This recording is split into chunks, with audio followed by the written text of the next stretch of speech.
स्वाभिमानी लोग हैं और अपने अधिकारों के लिए मरने मिटने के लिए तैयार है। हम यहाँ किसी पे जुल्म जाति अपने व्यक्ति पे नहीं होते। एक साल की बात है, अगर जिसका दिमाग सीखना हो तो दिमाग ठीक करके जाकर याद रखना।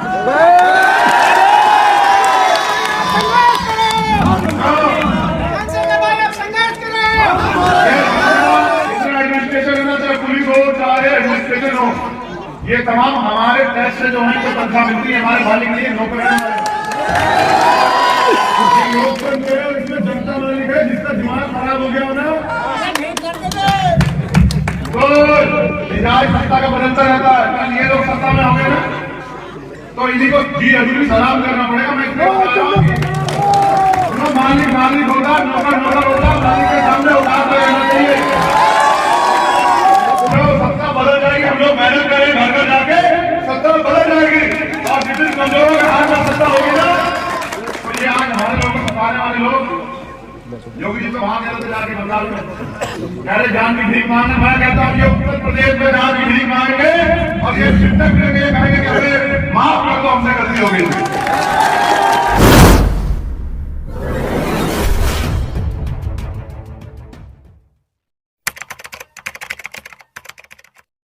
किसान क्यों सड़कों पे है?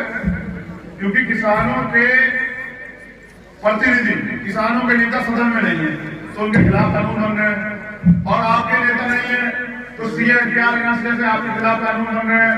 और हमारे जो नेता हैं वो एजेंट बने हुए हैं सरकारों के, तो सारा आरक्षण खत्म कर दिया जा रहा है, प्राइवेटाइजेशन किया जा रहा है, लेटर एंट्री की जा रही है। मीडिया रोज जहर घोलने काम करता है, तो हम लोग लड़ेंगे कैसे? अब लड़ने के लिए नौजवानों ने बहुत मेहनत की भीम आर्मी के माध्यम से। और कोई दिन एक नहीं ऐसा होता कि भीम आर्मी के लोग न्याय की लड़ाई में लड़ते हो।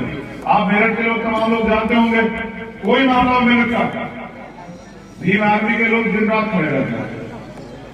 अब मैंने उनको तैयार करना है राष्ट्रीय सत्ता पाने के लिए, क्योंकि मुझे लगता है जब तक सत्ता उनके हाथ में नहीं आएगी वो किसी का भला नहीं कर सकते। वो तब तक क्या कर सकते हैं?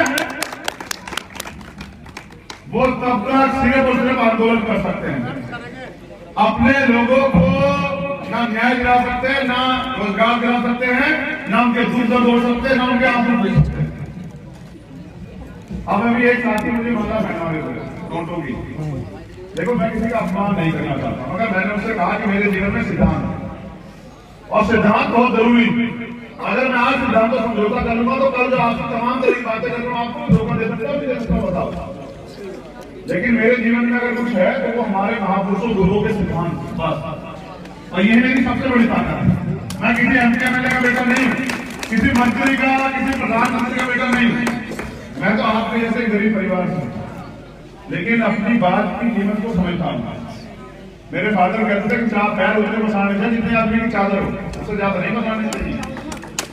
तो मैं उतनी बात कहता हूँ जितनी कर सकता हूँ। और मैं पूरे दावे से कह सकता हूँ कि कोई जुर्म जाति के शिकार आप लोग नहीं होंगे अगर आप हमें समर्थन करते हैं। मैं इस बात की गारंटी देता हूँ, लिख तो मैंने उनसे कहा कि भाई नोट नहीं पहनूंगा, क्योंकि ये नोट जब आदमी के दिमाग में चढ़ जाते हैं ना फिर वो भूल जाता है, फिर उसे नोट दिखाई देते हैं, फिर उसे दुख भी दिखाई देता। तो मैंने जीवन में तय किया कि मैं नोटों को अपनी कमजोरी नहीं बनने दूंगा। तो मैंने उनसे कहा कि भाई मुझे आपका साथ चाहिए, नोट नहीं चाहिए, ठीक है ना? उसका कारण क्या है समझिए? पैसे वाले जब गरीबों की लड़ाई लड़ते तो फिर कोई गरीब रहता है देश में? पैसे वाला तो गरीबों से रिश्तेदारी नहीं करता है। आप अपने आप चेक कर लीजिए, कोई पैसे वाला होगा कहेगा कि मेरा रिश्तेदार नहीं है। जबकि सच ये है कि इंसान इंसान से अगर नफरत करेगा तो वो खुद खत्म हो जाएगा। तो मेरा कहना ये है कि हम पे सिद्धांत और उन सिद्धांतों के आधार पर हम लोग लड़ रहे हैं। और एक तरफ तमाम तरह के अमीर लोग हैं जो चुनाव के समय आपसे नहीं खाएंगे। मांझे राम जी बाबूजी बैठो है, चुनाव के समय आएंगे और आपको अपना भाई बताएंगे, चाचा बताएंगे, ताऊ बताएंगे, सब बताएंगे, रिश्तेदार बताएंगे और कहेंगे कि देखते जाओ हम ये कर देंगे। चुनाव खत्म, नेताजी का दौरा खत्म, वादे खत्म, उनके वादे खत्म। तो हम तो लोकतंत्र में ठगे गए। कहीं लोकतंत्र नहीं, जिसकी सत्ता होती है वो सामने वाले गरीब को नचोड़ देता है, उसका खून भी हो जाता है कि बेच के पैसा बटोर लूं, समझ रहे? ये है सत्ता। तो एक तरफ अमीर लोग हैं जिनको तमाम पैसे वाले लोग हैं, जिनके पास बड़ी बड़ी गाड़ियां हैं, बड़े बड़े संसाधन हैं, बड़ी बड़ी मीडिया हाउस, और एक तरफ आपकी गरीबों की पार्टी जिनके पास ना तो बड़ी गाड़ियां हैं, ना बड़े संसाधन है, ना बड़ी कुछ। हमारा तो हम बोलेंगे इतना बड़ा मंच है हमारा कि हमारे गुरु बैठे रहे बाबूजी दिख भी रहे मंच पे, समझ रहे।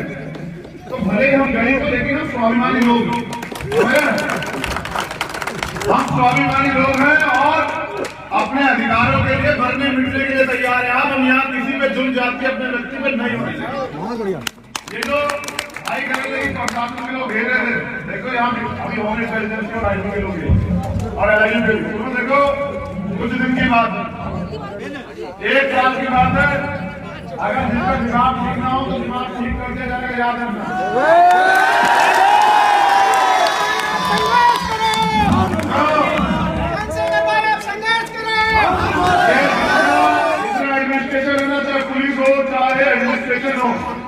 ये तमाम हमारे टैक्स से जो है जो तनख्वाह मिलती है हमारे भाई के लिए नौकर है हमारे लोकतंत्र है, इसमें जनता मालिक है। जिसका दिमाग खराब हो गया ना तो मिजाज सत्ता का बदलता रहता है। कल ये लोग सत्ता में हो गए ना तो इन्हीं को जी हजूरी सलाम करना पड़ेगा। मैं इसलिए बता रहा हूँ मालिक मालिक होगा, नौकर नौकर होगा, मालिक के सामने उतार रहना चाहिए।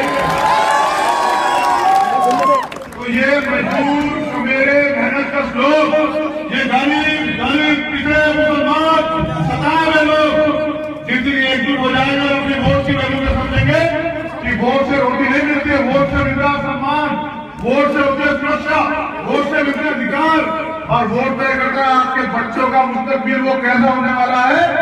तब जाके वोट आपको देनी चाहिए। आप खुद अपने मन से सोचिए, ये जो वोट लेके जाते हैं आपको दोबारा मिलने आते हैं क्या? नहीं आते। एक तरफ वो पार्टी है जो 24 घंटे आपके दुख दर्द में खड़ी है। नौजवान भी मुझसे पीछे कह रहे थे कि जब कोई नहीं खड़ा था ना भाई देश के मुसलमानों के साथ बात हो रहे थे, जब हम बच्चे चले गए थे, जेल चले गए, देखने नहीं जाके आए। मैंने उनसे कहा कि देखो कहने से भाईचारा नहीं होगा कि मैं तुम्हें झूठ बोल के ठग लूं, तुम्हें तो ठगा ही है, तुम्हें बिना क्या है बताओ, कहाँ हिस्सेदारी है तुम्हारी? कहीं हिस्सेदारी नहीं, तो तुम्हें तो ठगा गया। अब अगर तुम भी वोट ढूंढ रहे हो कि मैं भी ठगने वाला हूं तो भाई मुझसे नहीं होगा। सही बात है। हर गरीब जिसके सर पे कपड़ा नहीं है, सर पे छत नहीं है, पेट में रोटी नहीं है, वो मेरा अपना है, उसकी जिम्मेदारी मेरी है और उसके लिए व्यवस्था हम करेंगे। इसलिए हम लोग मैदान में आए। मैं नाम नहीं लेता लेकिन जिन लोगों को हमने वोट दिए उन्होंने हमें क्या दिया। मैं तो देखता हूँ ना। छोड़िए आप अभी उन्नाव की बात करते हैं मंदिराम जी, 3 बच्चों के साथ जिनके साथ जाती हुई ये हमारे जिलाध्यक्ष ज्योति, मैं गया कानपुर, मुझसे मुझे रोड पर रोक लिया, पूरी फोर्स लगा दी, मिलने नहीं जाने। हमने कहा सुनो भाई नहीं जाने दोगे तो यहीं बैठोगा सर। तो 2.5-3 घंटे बैठा रहा। फिर मुझसे कहा कि भैया ऐसा क्या करें? हमने कहा कि मेरे बगैर नहीं जाऊंगा तो परिवार को ले आए। तो मुझसे पूछ रहे कि भैया परिवार को ड्राइवर रखा हुआ बिठा। मैंने मुझसे कहा भैया आप काम कर रहे हैं। सब लोग बैठे आपने सुना होगा, मैं जानता हूँ उत्तर प्रदेश पुलिस को और मैंने तुम्हारी कार्रवाई देखी, तुम 1 नंबर के निकम्मे लोग हो, तुम्हारी कार्रवाई से सहमत नहीं। तो चुप। फिर मैंने ये कहा कि सुनो सत्ता बदल जाएगी, हम लोग मेहनत करें, घर घर जाके सत्ता बदल जाएगी और जिस कमजोरों के हाथ में सत्ता होगी ना तो ये आज हमारे लोगों को सताने वाले लोग योगी जी तो वहां गए थे जाके बंगाल में, अरे जान की भीख मांगने। मैं कहता हूँ ये उत्तर प्रदेश में जान की भीख मांगेंगे और ये शिक्षक कहेंगे कि अरे माफ कर दो हमसे गलती हो गई। देखिए वोट जो है ना, वोट आपकी सबसे बड़ी ताकत है। मैं अपने समाज के लोगों को कह रहा हूँ, नौजवानों को, बहन बेटी की सम्मान सुरक्षा की तरह है वोट। ये नहीं कि लाला जी ने पकौड़ा खिला दिया या मिठाई का डब्बा भेज दिया, 500 रुपए दे दिए, इसे इसमें बेचने के लिए नहीं वोट है। कैसे मिली है पता? 4 बच्चे कुर्बान किए बाबा साहब ने, मिली है वोट। वोट ऐसे ही है, उन्होंने जब वोट का अधिकार दिलाया तो कहा कि रानी का पेट काटते आए। आज के बाद गरीब लोग तय करेंगे कि राजा कौन बनेगा। तुम्हारा बना है अभी तो वीरों का ही बन रहा है, वोट तो तुम्हारी है। राज बनाना क्यों नहीं बताओ? और कौन सा वो जिम्मेदार जिसने राज नहीं आने दिया? क्या मैं था? मैं तो कभी आप लोगों के बीच वोट मांगने भी नहीं आया। मैं बस आपको बताने आया हूं कि एक तरफ ईमानदार लोग हैं जिनका जमीन जिंदा है, जो ईमान वाले हैं, जो मिटना पसंद करेंगे लेकिन मिटेंगे नहीं। एक तरफ वो है जो आपके वोटों की बोली लगाएंगे।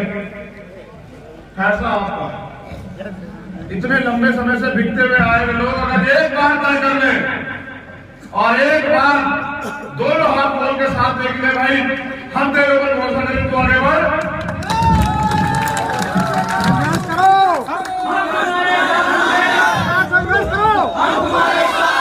तो मैं पूरी मंशा से कह रहा हूं कि हमारे कुटुंब सब लोग याद रखना मेरी बात।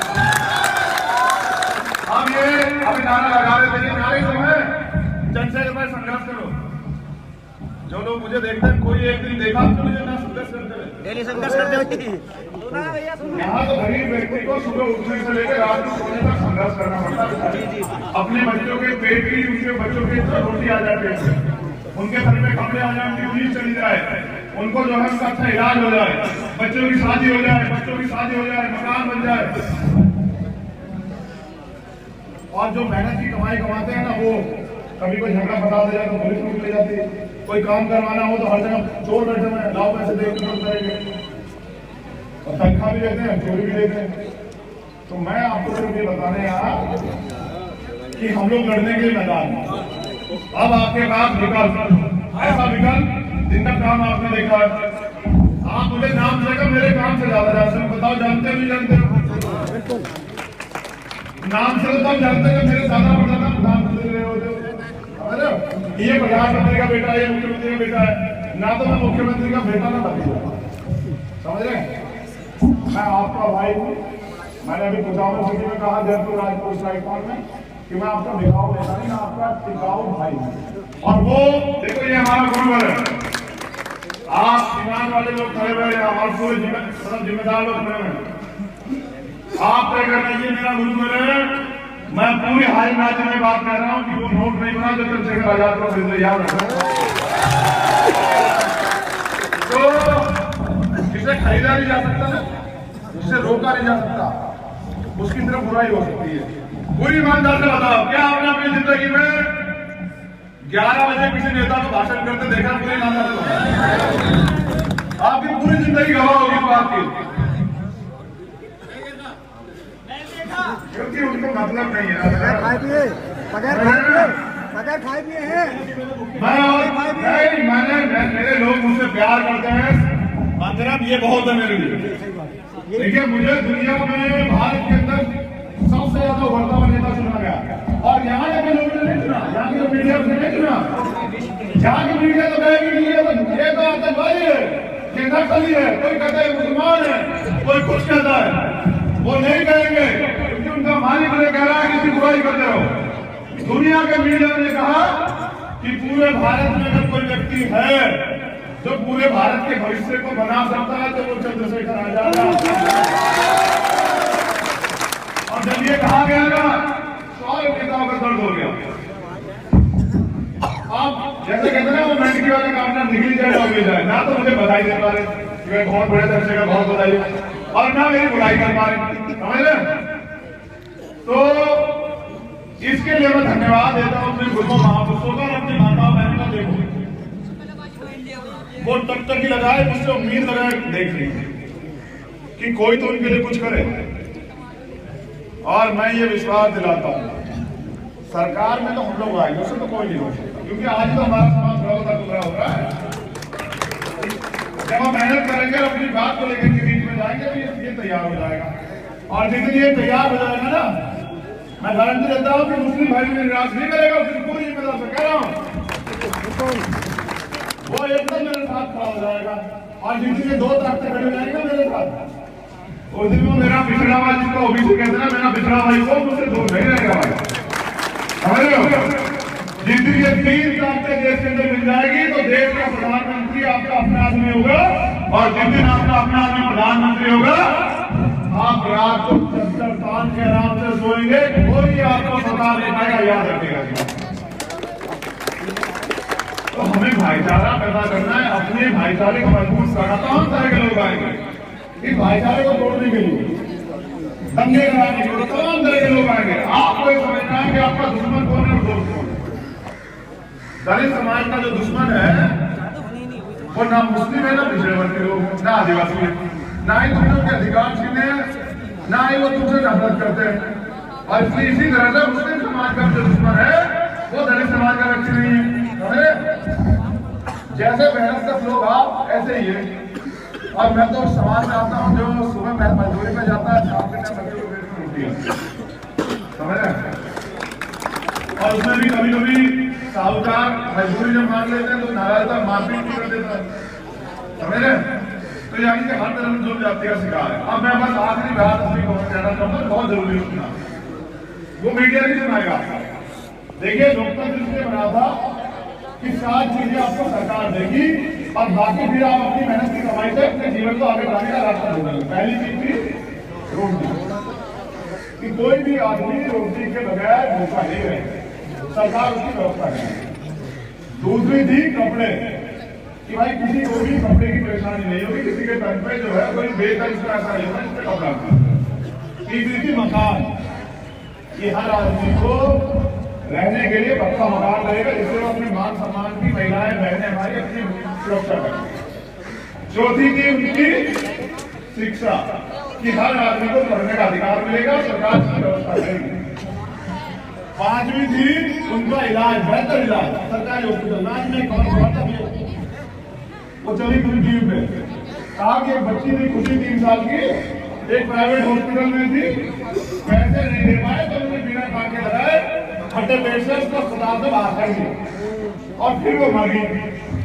तो अमीरों के लिए गरीबों की बच्चियों की बेटियों क्या किया? तो किसी भी कोई भी गरीब आदमी अच्छा इलाज ना मिलने के कारण, पैसे ना होने के कारण ना मर जाए तो बेहतर इलाज। फिर उनकी सुरक्षा, कई जाति के नाम पे, कई धर्म के नाम पे, कई गाय के नाम पे, कई कहे के नाम पे रोज हत्याएं होती हैं, रोज बहुत लिंचिंग होती है। और 7वीं थी आपको रोजगार, कि हर व्यक्ति को सरकार रोजगार देगी।